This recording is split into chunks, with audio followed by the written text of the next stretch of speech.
n'umujyi wa Kigali. Ngira ngo nkuko mubibona turi hano kuri KCC kuri Kigali Convention Center, aho turi gukomeza dukurikirana irushanwa ry'amagare, shampiyona y'amagare, igikombe cy'isi kibereye mu Rwanda by'umwihariko no muri Afurika, bikaba ari ubwa mbere. Niki bigaragaza? Biragaragaza ko u Rwanda rwacu rufite iterambere, biragaragaza ko u Rwanda rwacu rufite ubudasa, kubona shampiyona y'isi yitabirwa ikabera mu Rwanda, n'andi manama cogamo mugira ngo murabizi ko yabereye mu Rwanda. Uyu munsi tukaba twakiriye irushanwa ry'amagare ku rwego rw'isi, ndumva ari ibintu byiza cyane. Hano rero turi kuri KCC Kigali Convention Center, aho bari guhagurukira kuri BK Arena bakaza gusoreza hano kuri Kigali Convention Center.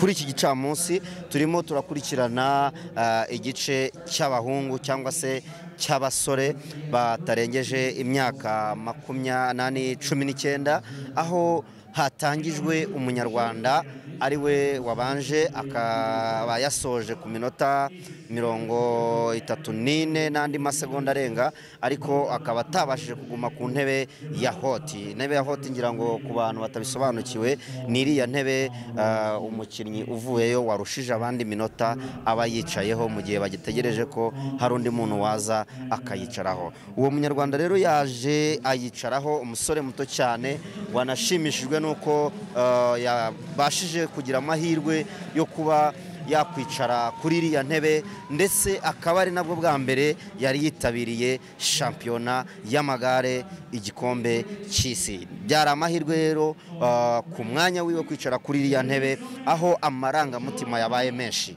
Nanone kandi dusimbutse gato haciyemo iminota 4 cyangwa 5, haje undi nawe aramusimbura, cyane ko hano kuguma kuri iriya ntebe mbona bigoye.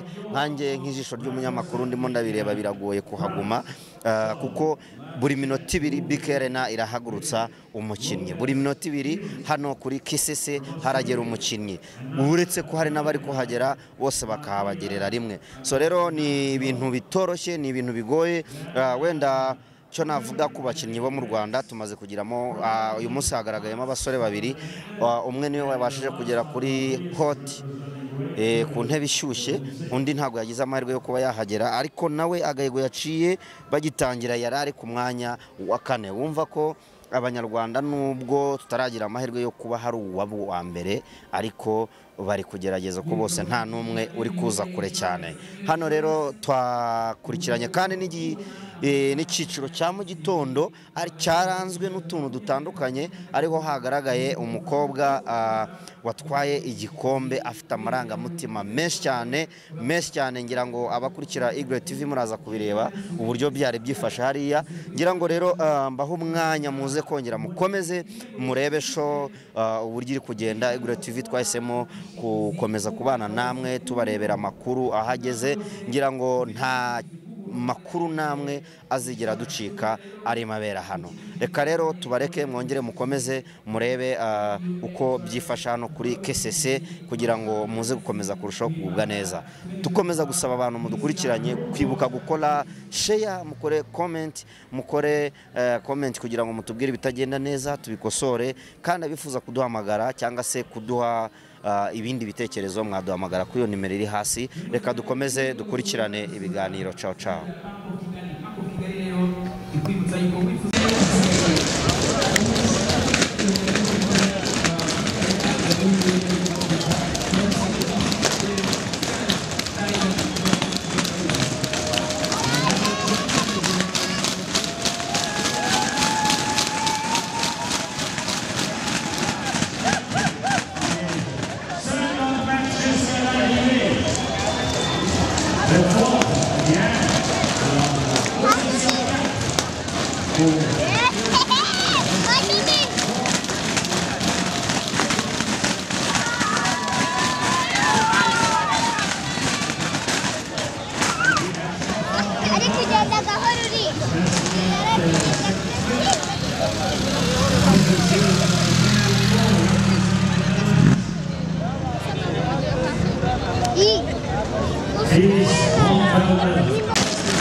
This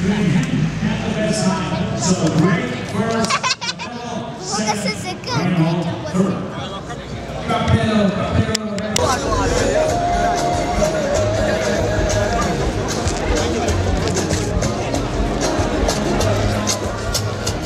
While Huryakov has 4 Ks to go, we wait for the next at the finish. Let's check. It should be from Mongolia, Jakuba Dini.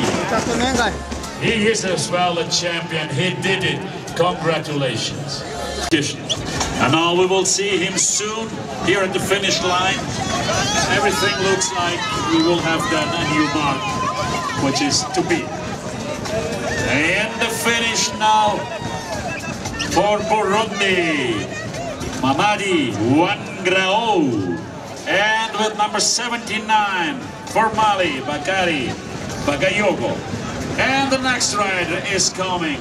Mamma Mia now is like 1 by 1. And now we will see him soon here at the finish line. Everything looks like we will have done a new mark, which is to be.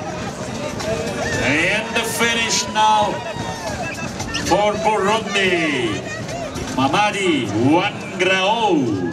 And with number 79 for Mali, Bakari Bagayogo. And the next rider is coming. Mamma Mia now is like 1 by 1.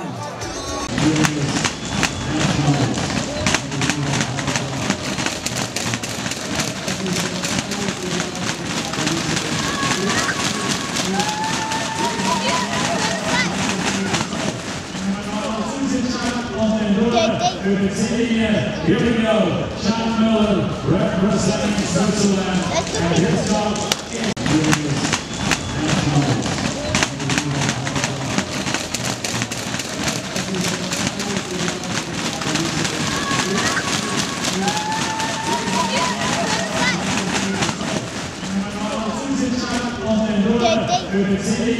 Here we go, Sean Miller representing Switzerland, and his dog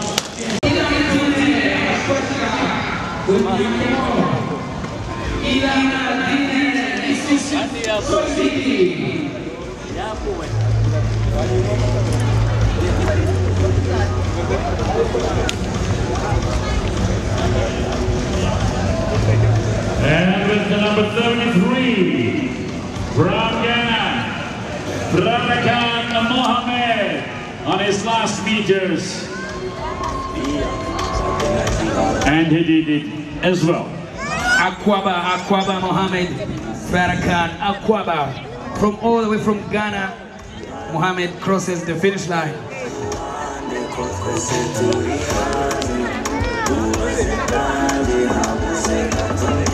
Nagaragare ko u Rwanda cyangwa se Kigali muri rusange, Kigali yakiriye inama ya Coga mu mwaka wa 2022. Ntabwo byahereye gusa ko muri 2023 Kigali yakiriye FIFA Congress 2024 mwaka ushize twakiriye Kigali. Inyange is here for our riders and fans alike, whether you are racing or cheering.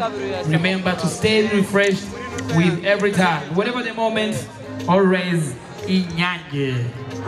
And we have a clear new best time at the split, 18 kilometers. And George? From Slovenia. George? Tell me.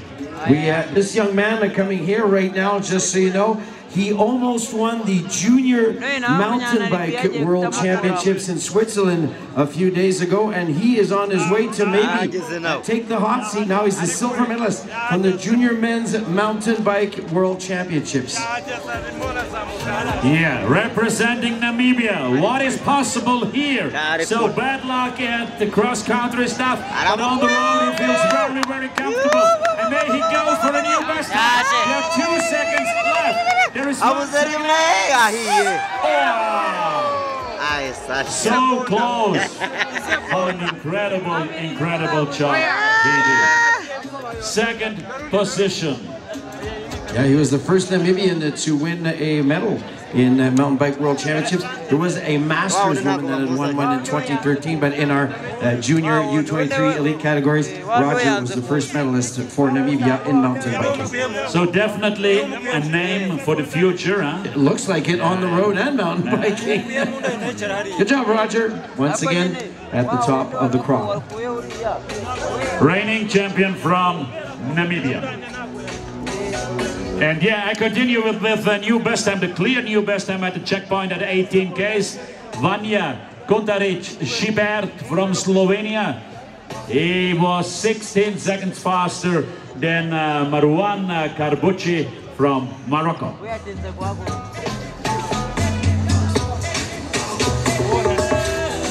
A special thank you to Volkswagen. Volkswagen, the official mobility partner of the UCI 2025, with over than 100 individual time trial.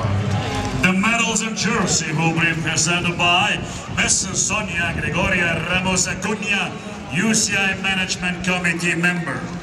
Les médailles et le maillot seront remis par Madame Sonia Gregoria Ramos Acuña, membre du comité directeur de l'UCI. Imidari n'imyambaro igenerwa abatsinze igiye gutangwa na Madame Sonia Gregoria Ramos Acuña, umwe mu bagize komite nyobozi ya UCI. In third place, and winner of the bronze medal, representing Belgium. À la troisième place, et vainqueur de la médaille de bronze, représentant Belgique. Ku mwanya wa gatatu n'umudari w'umuringa yegukanywe n'umukinnyi ukinira Ububiligi, Stefan Kerkhoven.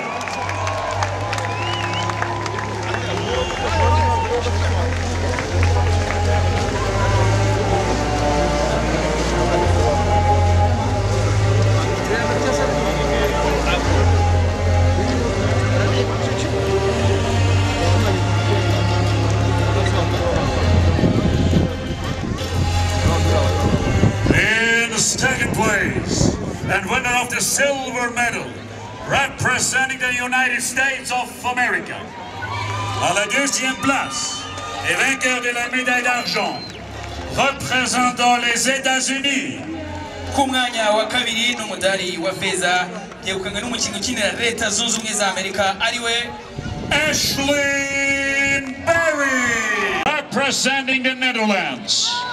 À la première place, champion du monde UCI et gagnant de la médaille d'or, représentant les Pays-Bas. Shampiyona y'isi yo gusiganwa ku magare n'umudari wa zahabu yegukanywe n'umukinnyi ukinira Ubuholandi ariwe Michiel Maurice.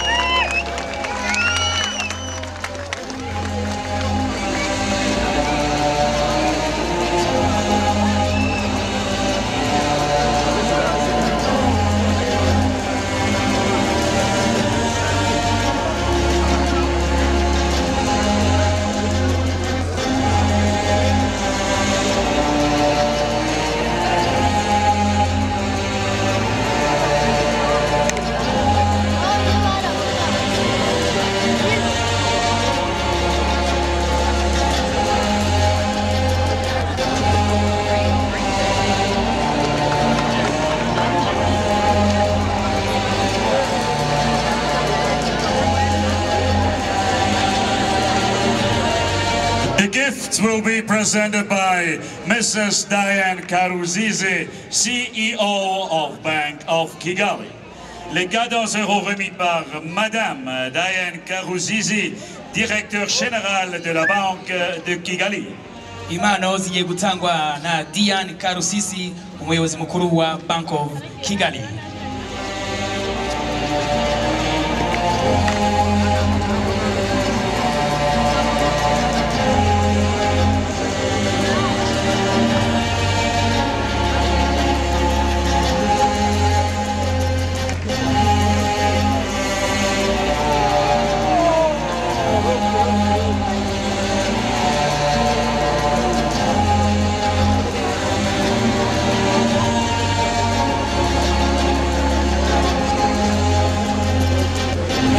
Tissot watch will be presented by Mrs. Sonia Gregoria Ramos Acuña, UCI Management Committee member. La montre Tissot sera présentée par Madame Sonia Gregoria Ramos Acuña, membre du comité directeur de l'UCI. Impano y'isaha ikorwa n'uruganda Tissot igiye gutangwa na Madame Sonia Gregoria Ramos Acuña, umwe mu bagize komite nyobozi ya UCI.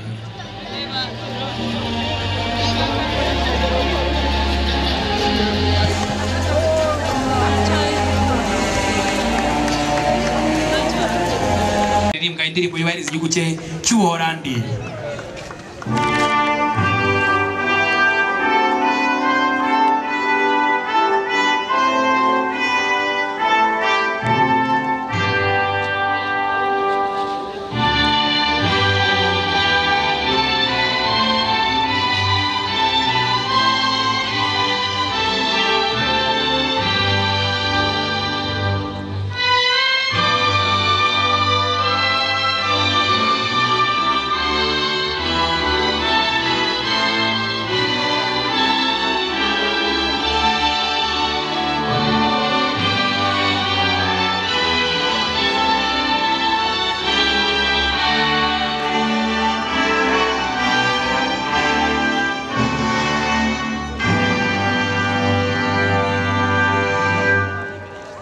Thank you all.